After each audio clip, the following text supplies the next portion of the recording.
Itu tentang konsep dasar ilmu ekonomi bagian yang kedua atau part yang kedua. Ya, part yang kedua ini kita akan membahas tentang kebutuhan dan alat pemuas kebutuhan. Ya. Ini.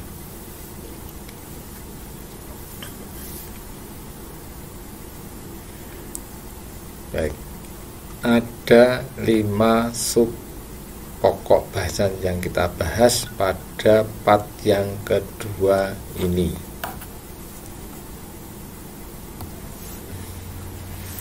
Baik, dalam materi ini, pertemuan kali ini nanti yang kita bahas sub topiknya itu ada 5 ya. Yang pertama yaitu tentang pengertian kebutuhan dan alat pemuas kebutuhan. Kemudian yang kedua yaitu tentang jenis kebutuhan. Kemudian yang ketiga yaitu faktor kebutuhan. Kemudian yang keempat jenis alat pemuas kebutuhan.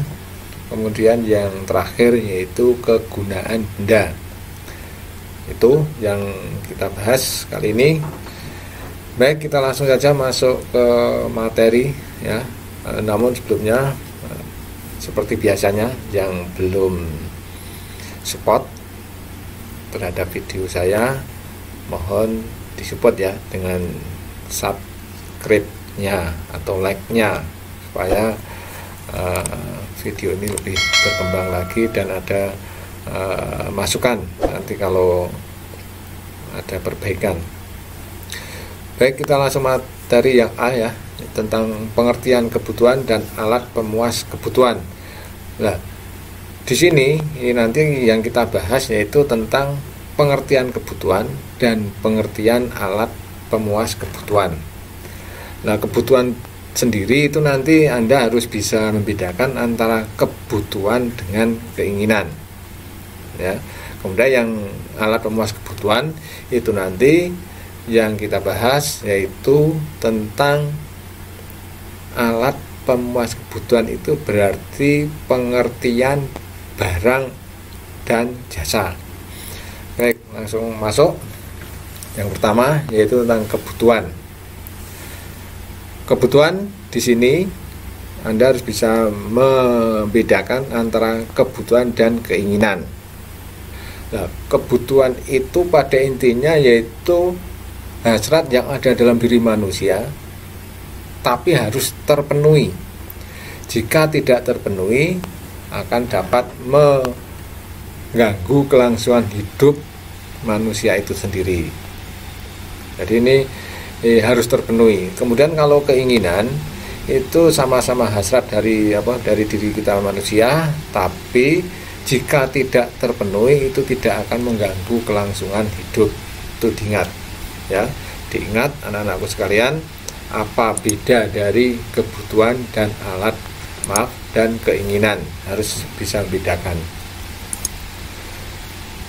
Kemudian selanjutnya pengertian dari benda. Benda atau barang. Kemudian yang kedua jasa. Ingat, benda atau barang, jasa ya, itu merupakan alat pemuas kebutuhan.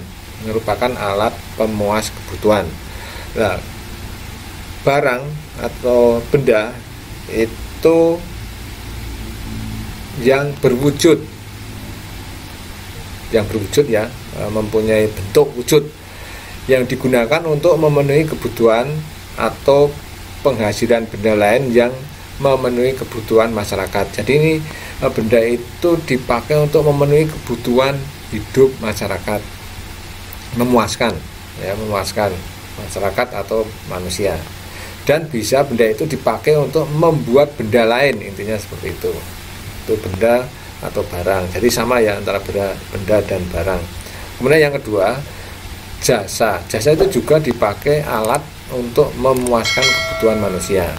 Tapi kalau jasa itu tidak berwujud ya, tidak berwujud. Jadi kita sudah bisa ya membedakan antara barang dan jasa, kemudian tadi antara kebutuhan dan keinginan. Kita lanjut ke jenis kebutuhan. Nah, jenis kebutuhan itu kalau kita identifikasi, ya, kebutuhan itu ya, kalau kita identifikasi itu sangat banyak sekali. Misalkan Anda saya suruh misalkan sambil melihat video ini Anda mengidentifikasi kebutuhan apa dalam satu hari saja. Misalkan dalam satu hari Anda dari jam 6 pagi sampai jam nanti 6 pagi lagi, saat nantinya 24 jam, itu kebutuhan apa saja yang Anda butuhkan, itu Anda identifikasi atau Anda catat, itu akan menghasilkan banyak sekali kebutuhan. Ini jadi kalau kita golongkan atau kita jenis-jeniskan, itu ada 6 ya, ada 6 kebutuhan. Yang pertama yaitu menurut intensitasnya, ya, menurut intensitasnya itu maksudnya menurut tingkatannya. Nah, di sini ada kebutuhan primer, ada kebutuhan sekunder, ada kebutuhan tersier, ya. Itu kalau Anda lihat ini ada 2 ya, ada 3 gambar ya nih ya. Ini yang atas ini primer, sekunder, tersier. Itu contohnya. Primer itu yang pertama, sekunder itu yang kedua, tersier itu mewah, ya. Ini dari kata primus, secundus, tertius, ya. Ini.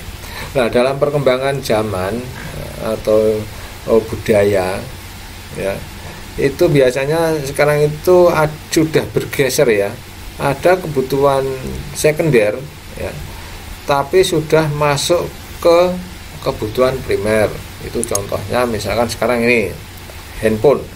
Itu coba Anda, kalau tidak terpenuhi handphone itu kira-kira gimana? Akan mengganggu kelangsungan hidup enggak? Akan sedikit mengganggu. Jadi ini akan bergeser menjadi kebutuhan primer. Itu ya. Itu yang pertama, menurut intensitasnya atau menurut tingkatannya. Kita cepatkan. Dan waktu, menurut waktu. Itu ada kebutuhan sekarang dan kebutuhan yang akan datang. Kebutuhan sekarang itu yang yang harus terpenuhi sekarang juga. Orang sakit harus segera ke dokter, minum obat, itu harus terpenuhi sekarang juga. Kebutuhan yang akan datang, pemenuhannya bisa ditunda di masa yang akan datang. Contoh misalkan kita melakukan menabung, itu menurut waktu. Kemudian yang ketiga menurut sifatnya, yaitu kebutuhan jasmani dan kebutuhan rohani. Kebutuhan jasmani itu berkaitan dengan fisik kita, jasmani kita. Contoh itu berolahraga, istirahat, makanan yang bergizi dan lain-lainnya. Kebutuhan yang kedua yaitu kebutuhan rohani. Itu kebutuhan yang bersifat rohani, berhubungan dengan jiwa, ya, jiwa kita. Itu misalkan kita beribadah, rekreasi, nonton hiburan, itu menurut sifatnya. Yang ketiga ya. Kemudian yang keempat menurut subjeknya. Ya, menurut subjeknya itu ada kebutuhan individu dan kebutuhan kolektif, ya. Kebutuhan individu itu perseorangan, ya. Misalkan kacamata, kursi roda, kebutuhan akan kacamata, kebutuhan akan kursi roda itu kan hanya individu untuk diri kita. Misalkan banyak Anda bisa mengidentifikasi. Kemudian kebutuhan kolektif bersama-sama. Kolektif itu maksudnya bersama-sama ya ini. Nah, kebutuhan bersama-sama dalam suatu masyarakat, ya. Misalkan ini ya, ada sekolahan, jalan raya, ya, rumah sakit, itu kan merupakan kebutuhan kita, ya. Tapi tidak hanya satu orang, tapi kolektif, ya. Kemudian yang kelima yaitu sumbernya. Menurut sumbernya itu ada kebutuhan sosial dan kebutuhan psikologis. Kebutuhan sosial, ya, kebutuhan sosial itu kebutuhan yang menyangkut, ya, hubungan antar manusia dalam masyarakat, ya. Itu contohnya kita kerjasama, gotong royong ya, tolong menolong. Nah, coba Anda kalau dalam masyarakat tidak pernah gotong royong, pasti kan kurang apa ya, kurang lengkap ya. Misalnya dicap kita malas dan lain-lainnya. Kemudian kebutuhan psikologis ya, kebutuhan yang menyangkut ketentraman jiwa. Misalkan ya, di sini dicontohkan lingkungan yang sehat, suasana yang damai. Itu kan kebutuhan psikologis. Coba kalau kita di lingkungan kita itu tidak sehat ya, banyak pencemaran. Nah, itu secara psikologis akan mengganggu kehidupan kita. Itu menurut sumbernya. Kemudian yang keenam yaitu menurut Abraham Maslow, ini pendapat ahli ya. Menurut Abraham Maslow itu kita gambarkan ini bertingkat ya. Ini ada 5 tingkatnya, 5 tingkatannya ya. Yang pertama itu kebutuhan fisiologis atau psychological needs ya. Tingkat pertama paling rendah ya, ini ya, di tingkat yang pertama ini semuanya akan membutuhkan seperti itu. Kemudian setelah kebutuhan yang pertama terpenuhi, itu akan ini yang kedua, kebutuhan keamanan, safety needs ya. Level kedua ini itu setelah apa ya, setelah kebutuhan level pertama itu terpenuhi, pasti orang itu kan merasa hidup dengan aman ya, hidup dengan aman. Kalau sudah ini terpenuhi, pasti akan naik lagi level yang ketiga, yaitu kebutuhan social needs ya, yang meliputi kebutuhan untuk memiliki teman. Lah, setelah terpenuhi yang pertama, kemudian rasa amannya, kita mendapatkan rasa aman, nah baru kita mempunyai teman. Misalkan semuanya ini terpenuhi, nek kita tidak mempunyai teman, kira-kira merasakan gimana gitu loh dalam hidup kita. Berarti kebutuhan sosial ya, mempunyai teman. Kemudian yang keempat, level yang keempat, kebutuhan akan penghargaan. Kalau sudah tiga-tiganya terpenuhi, ini kemudian akan muncul kebutuhan yang keempat ini, akan penghargaan, esteem need ya, itu penghargaan. Coba kamu punya teman, kemudian aman, terpenuhi secara fisik, makanan, minuman, pakaian, dan lainnya, punya rumah, tapi tidak dihargai, bagaimana rasanya? Nah itu. Kemudian yang kelima, level yang terakhir ya, yang tertinggi ini, aktualisasi diri atau self actualization needs ya. Itu aktualisasi diri. Ini levelnya yang tertinggi. Misalkan menjadi seorang yang berkemampuan tinggi, cakap. Misalkan seorang apa ya, kalau kita contohkan ya, gampangnya ini. Kalau kita contohkan seorang artis yang terkenal. Nah, itu kan bisa mengaktualkan diri dengan karya-karyanya ya. Itu baik itu jenis kebutuhan, diingat itu ada 6 tadi ya. Kemudian faktor, kita lanjutkan, faktor yang mempengaruhi kebutuhan itu ada 4 ya, ada 4. Satu itu peradaban yang mempengaruhi kebutuhan ya. Banyak sedikitnya berubah atau tidaknya kebutuhan itu ada 4 faktor yang mempengaruhi. Yang pertama itu peradaban, kemudian yang kedua lingkungan. Peradaban itu maksudnya ya budaya kita ya. Budaya kita kan peradaban kita itu kan seiring perjalanan waktu akan berkembang terus, maka akan mempengaruhi kebutuhan kita ya. Peradaban itu karena berkembang terus, itu akan mempengaruhi kebutuhan kita. Contohnya misalkan dulu tidak ada handphone Android, sekarang sudah ada ya. Sehingga kebutuhannya kan dulu tidak butuh paket, sekarang kita butuh paket internet ya, misalkan seperti itu.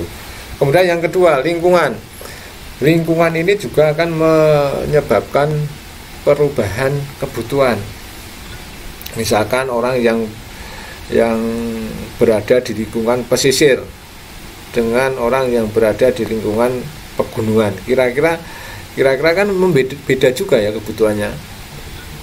Misalkan kalau pesisir itu panas, kalau pegunungan itu dingin. Nah, dari iklim itu saja kan sudah membedakan akan kebutuhan apa. Misalkan kebutuhan sarung atau selimut itu lebih besar yang di daerah pegunungan ya, seperti itu. Kemudian yang ketiga, adat istiadat.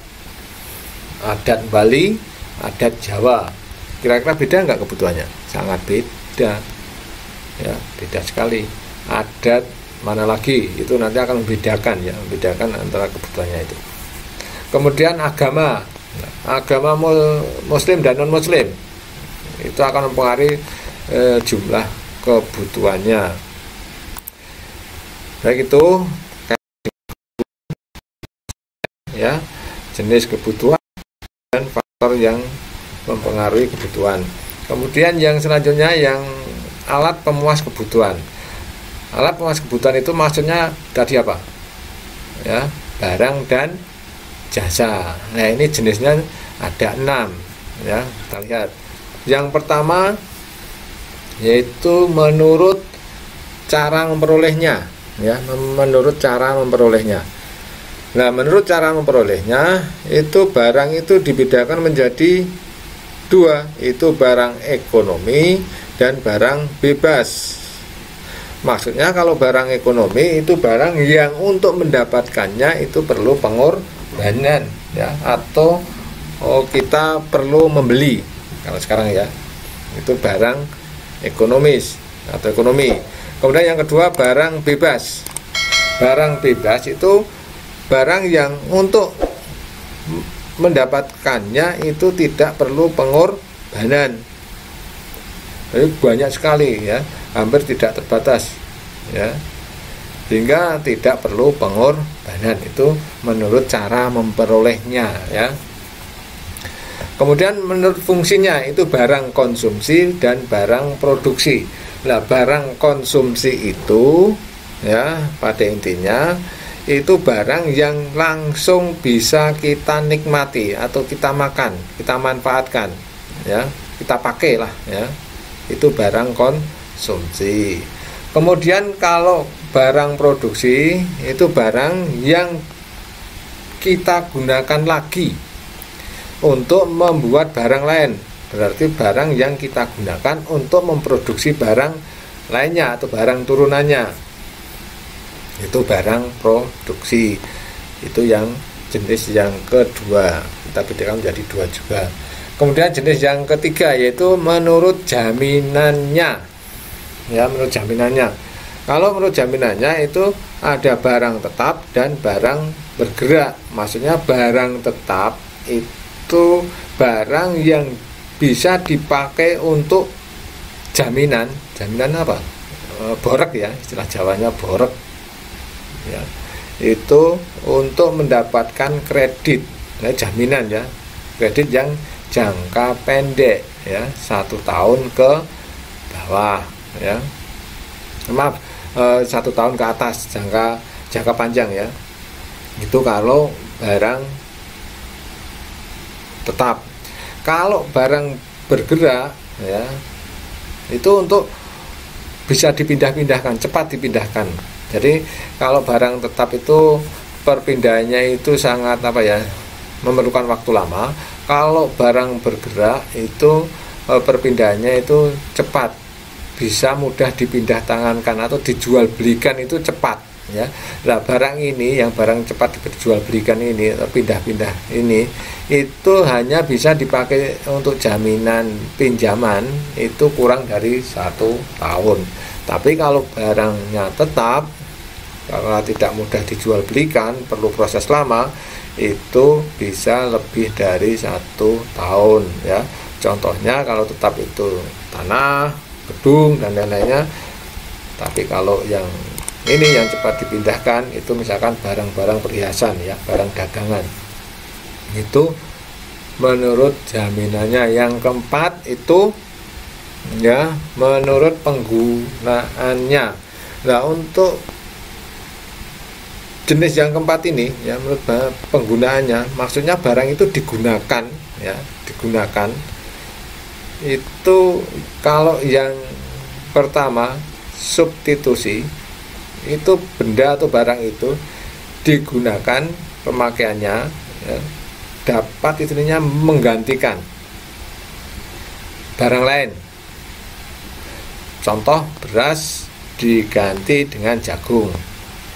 Kalau yang kedua komplementer, itu penggunaannya atau hubungannya antar benda itu ya dipakai bersama-sama. Misalkan kopi dengan gula, mobil dengan bensin, kemudian ban dengan pentilnya itu atau pentil itu misalkan seperti itu, digunakan secara bersama-sama.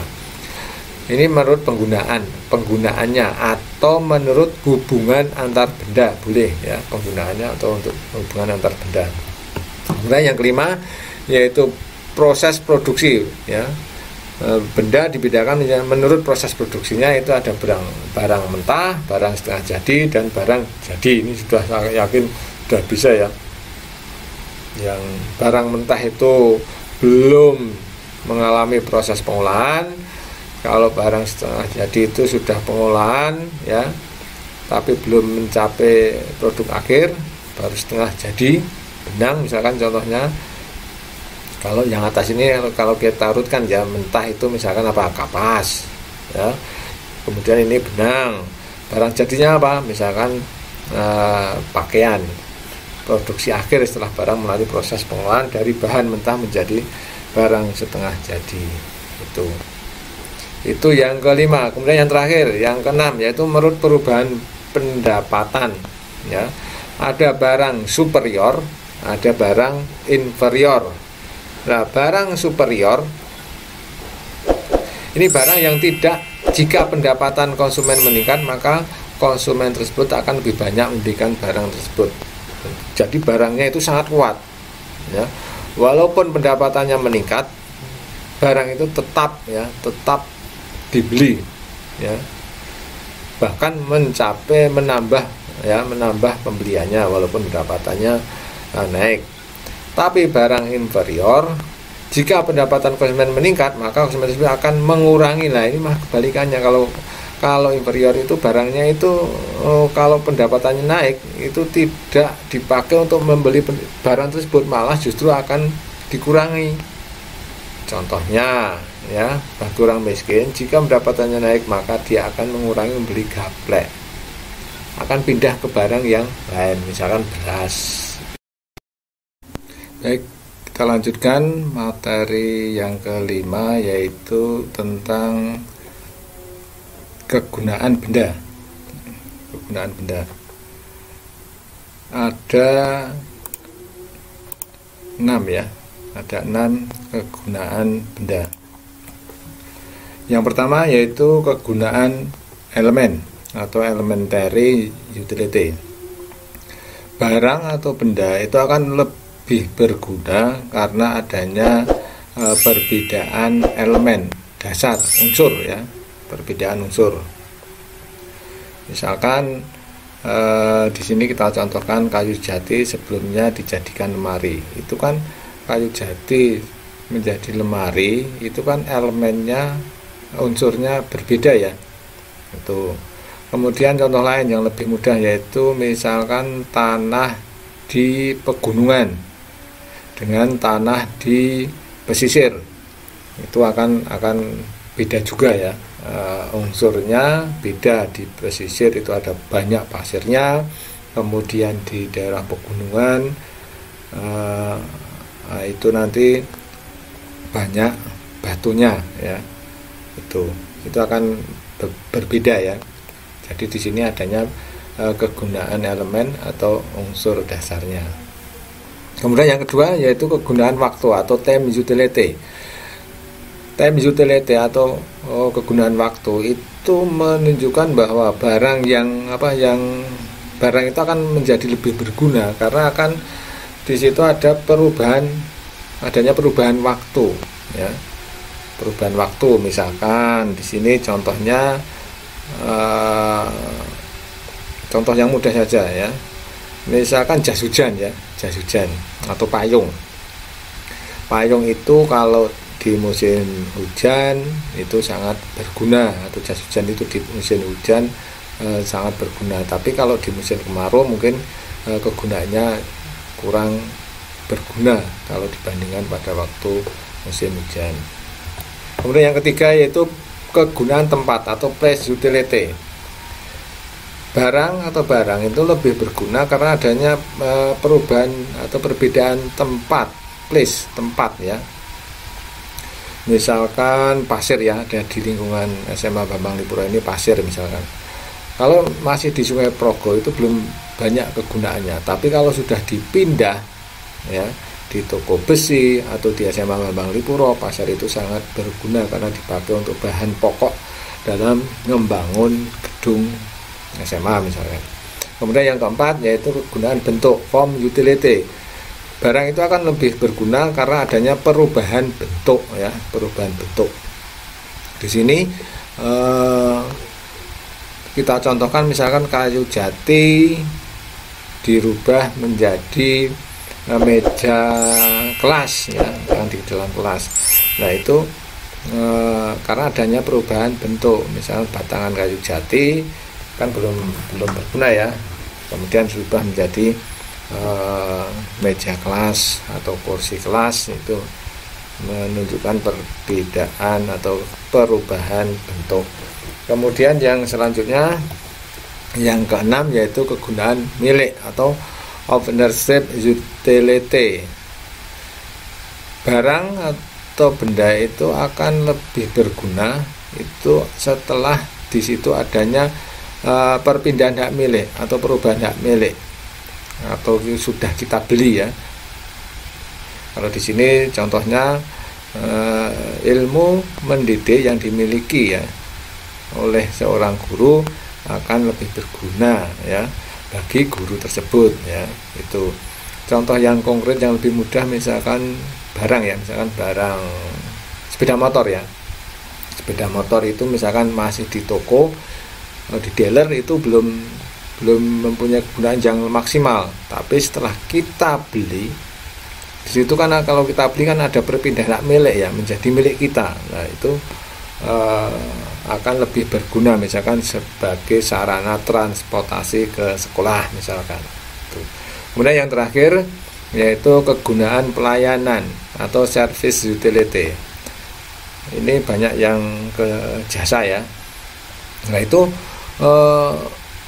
akan lebih berguna, jasa itu akan lebih berguna pada waktu dia itu melakukan aktivitas kerjanya, ya, memberikan pelayanan.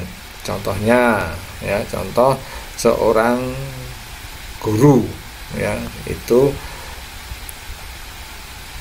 bila waktu mengajar, ya. Kemudian seorang dokter itu pada waktu memberikan pelayanan, memeriksa, menyuntik, ya, mengobati pasien, itu akan lebih berguna. Seorang misalkan jasa potong rambut, dia itu akan lebih berguna pada waktu dia memotong rambut karena mendapatkan bayaran, lebih berguna. Itu 6 kegunaan benda, ya. Perlu diingat-ingat, ada 6, ya, kegunaan benda.